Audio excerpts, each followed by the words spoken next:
All right. Thank you for coming back. Super sorry about that, but that's what happens when you're doing things live. But welcome to First Saturday Science first ever live stream event. My name is Alyssia. I'm very excited to be here today, and I hope you are too.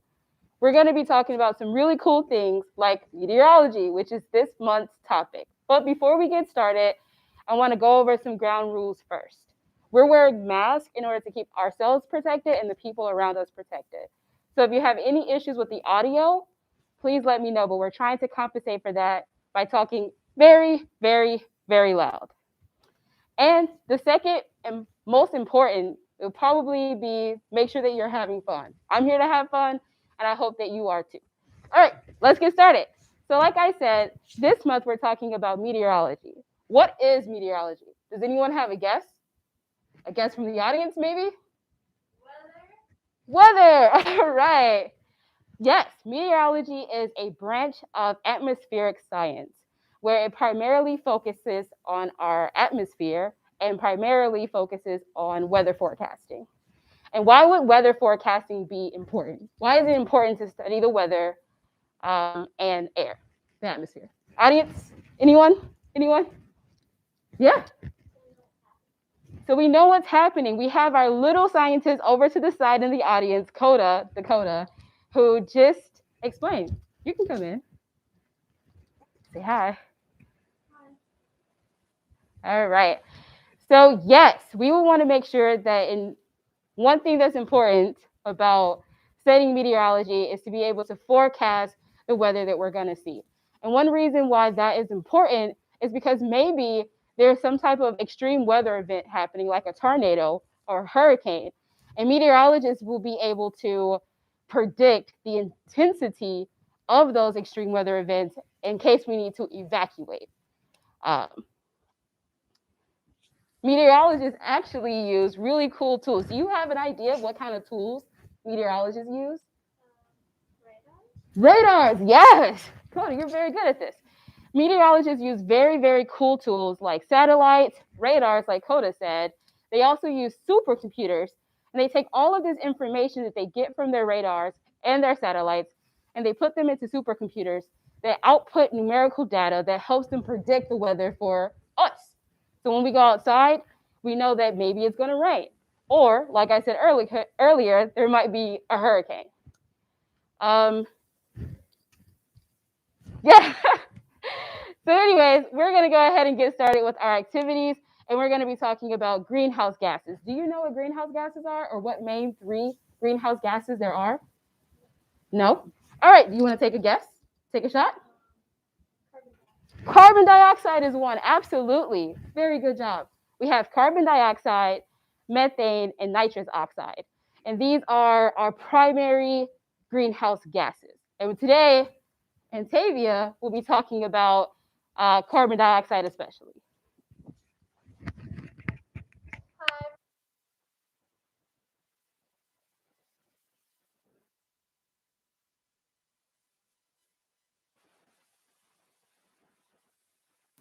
Hi, my name is Antavia. Sorry, I couldn't figure out my microphone for a second. I'm here to talk about carbon dioxide. So like Alyssia said, there are multiple greenhouse gases that are found in our atmosphere. And the one that we're going to focus on today is carbon dioxide. And we're going to make a little bit of carbon dioxide in a chemical reaction here in a second. But before we do that, I wanted to go over briefly just a little bit of information about it. So the way that a greenhouse gas works is solar energy from our sun penetrates our atmosphere in Earth. And the way that our atmosphere is made, it traps a little bit of that warmth in. And that's what gives us enough warmth and energy to stay alive as biological beings on our planet. So it's very important that we have greenhouse gases to create this sort of shell around Earth. Unfortunately, too much of a good thing can be bad as well. And that's kind of something that we're seeing in the ways that humans are impacting the Earth. A lot of combustion of different chemical reactions that we use for things like fueling our car or making products in manufacturing plants. Big ships release a lot of carbon dioxide as well. Anyway, a lot of that stuff goes into our atmosphere, and it creates an even stronger greenhouse gas effect. And what we're seeing now is that a lot of that carbon dioxide in the air is being absorbed by the ocean, and it's making our ocean waters a little bit more acidic than they probably should be, which can compromise sea life, unfortunately. And it's also leading to weather changes. So our theme for this month is meteorology and weather. And so it's really important to really think about the different chemistry in our world and the different sciences in our world as they're changing and as they might affect weather, even if they're not directly weather patterns themselves, like carbon dioxide. And so not to be all doom and gloom, right? There's always solutions to every problem, even if we haven't thought of them yet. So what I would like the takeaway to be is, what can we do if there's too much carbon dioxide happening in our atmosphere? We can plant trees. Trees and plants undergo a process called photosynthesis, where they take in carbon dioxide, sunlight energy, and water, and then they produce oxygen. And oxygen is very healthy. It's very good for our lungs, and it's really helpful. And so it's really wonderful that all of our plant relatives and all the plant species on our planet do this really important work for us and for them and for just the broader ecosystem. So I implore you to garden, get outside, love your trees. They do a lot of good work for us. And that's one way that we ourselves can help counteract some of the human impacts of too much carbon dioxide in our environment. And so now we're going to go into our experiment. Kota is going to go through our chemical reaction. But before we do that, we should always talk safety. Safety is very important in a lab. So I have very long hair, so I'm going to put it back. And Kota is going to put on his goggles to protect his eyes. And you can't see our feet right now, but we have shoes that cover our toes. And then lab coats cover the rest of your body. And sometimes we would be putting on gloves on our hands to protect our hands when we're touching chemicals. But today we're not going to do that, just because the things that we're using today is vinegar and baking soda, and they're not caustic for our skin in the amounts that we're using them. So we're going to go and do the experiment now. All right, but before we do that, I have to turn the camera around, so I'm ready for my close-up. And as the camera turns, maybe call out things that you see that you find in a laboratory. Let's get started. Hi, Kota. Hey. Okay.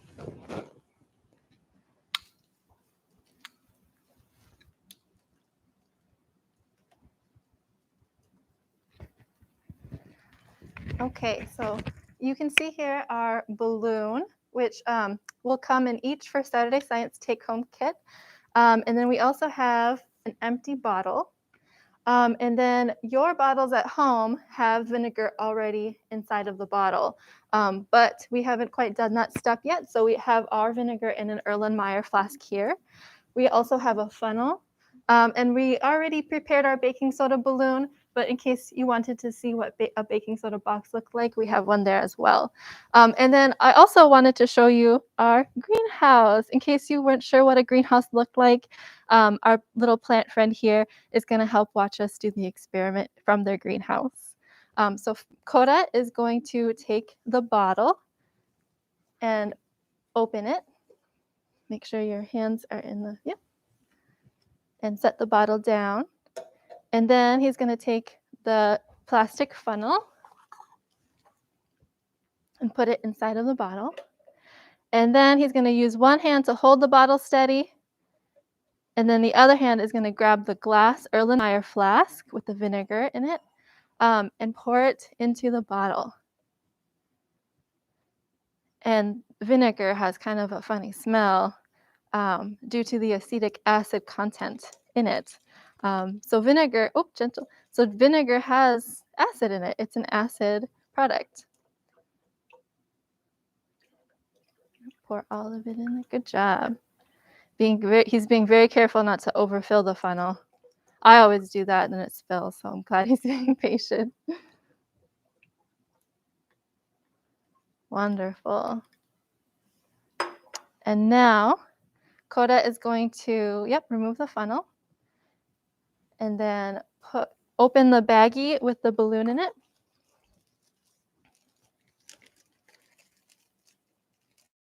And remove the rubber bands from the balloon.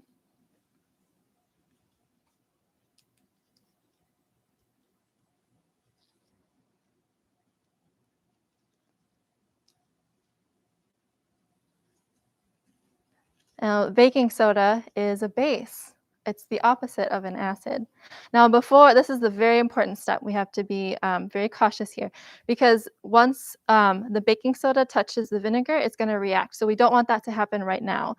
So Kota's going to hold it very carefully to keep the baking soda separate so it doesn't fall out. And he's going to put the lip of the balloon over the lip, over the lip of the bottle without getting any baking soda inside of the bottle.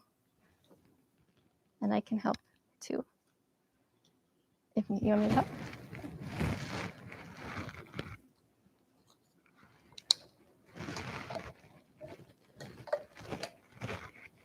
Yes. Thank you for holding it. Okay, so the balloon is on there. Now just for extra caution, we're going to tape it too.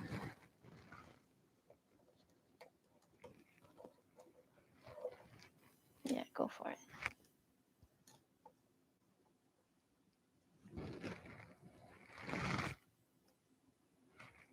Wonderful.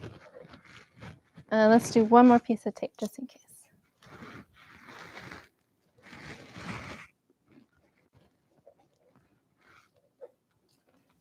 And I've twisted the balloon. Okay, we're going to push this a little bit further so it's easier to see. Okay, oh, sorry. And so now Kota is going to untwist the balloon and put all of the baking soda inside of the vinegar. Go for it. Woo! Now look at all of that. What do you think is in there, Kota? Carbon dioxide. Carbon dioxide gas. Good job. Exactly. So while we watch the rest of that experiment, I wanted to talk a little bit about what we just saw. So baking soda and vinegar react in a chemical way because one is a base, the baking soda, and the other one is an acid, vinegar. And when they react, there's actually two separate reactions that happen, but they happen so fast it kind of seems like one reaction, right? So the first one is the hydrogen ions in the vinegar react with sodium bicarbonate ions in the baking soda, and you get carbonic acid and sodium acetate. Those are big words, but trust me, later on they'll be a little bit easier to understand.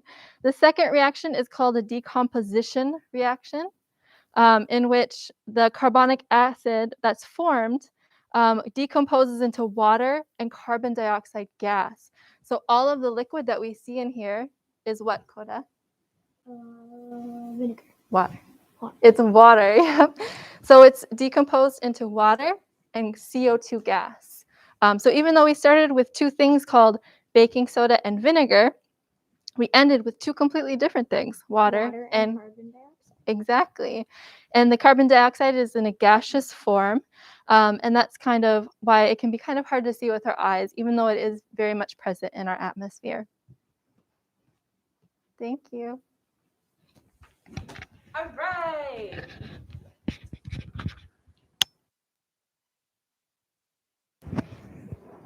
Hello, everyone. This is my hand. We're going to turn the camera right back around and kind of talk about what we just saw.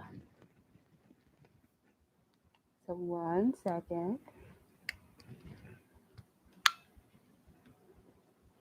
Does anybody know what that is? Do you have an idea, Kota? What is this big thing back there? What do you think we use it for in a lab?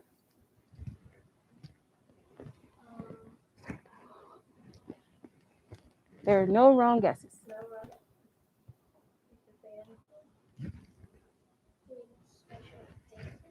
Yeah, sure. Like what kind of special things? Okay, hazardous waste. And why do you think we would put hazardous waste in there? You're very, very smart. Um, this is a really good thing. So, say today we were working with baking soda and vinegar, right? Which is not corrosive. It's not that um, strong of ingredients. But if you were working with something like hydrogen chloride, and it was like 10 mole hydrogen chloride, which is very, very, very strong, you might want to do it underneath a fume hood. And that just helps that if there's any type of vapors that could possibly get inside of you or the people around you, they actually don't get into the room. They kind of go out to keep you protected, keep your lungs protected, keep everyone around you protected from like hazardous waste or more hazardous chemicals. If that's a better way to explain it. All right. So that's kind of the end of our first live stream. What did you learn today? What was a good takeaway? For me, I think one of the best takeaways that I heard was from Tavia about planting trees, going outside, loving our trees, and gardening to help our planet. I really do like that. Me personally, I'm a tree hugger. I absolutely love trees, and I love gardening as well. Metro State or Metropolitan State University actually has its own Grow It Center, and we also do have our own garden that was created by our student government that's on our campus. So it's really nice to be able to see these things live and in action and be able to take part in taking care of it because it helps our earth and that ultimately helps us. Do you have any takeaways, Kota, that you would like to talk about? I think the vinegar and baking soda. Yeah, it was really cool. We also do have some other activities. Thank you for reminding me. That will be coming out later on today in our workshop, our PDF workshop. One of them is a how to create a tornado in a bottle. We actually have. Do you want to do it? Let's hold it up. This is kind of what it will look like once it's completed. We're also going to be doing a bang in a bag. We're also going to be talking about plate tectonics on your plate, which is more of food science. Sure, let's go with that. Otherwise, I hope you enjoyed this live stream, and I hope you come to our next one. And I hope you have a great rest of your day. Bye.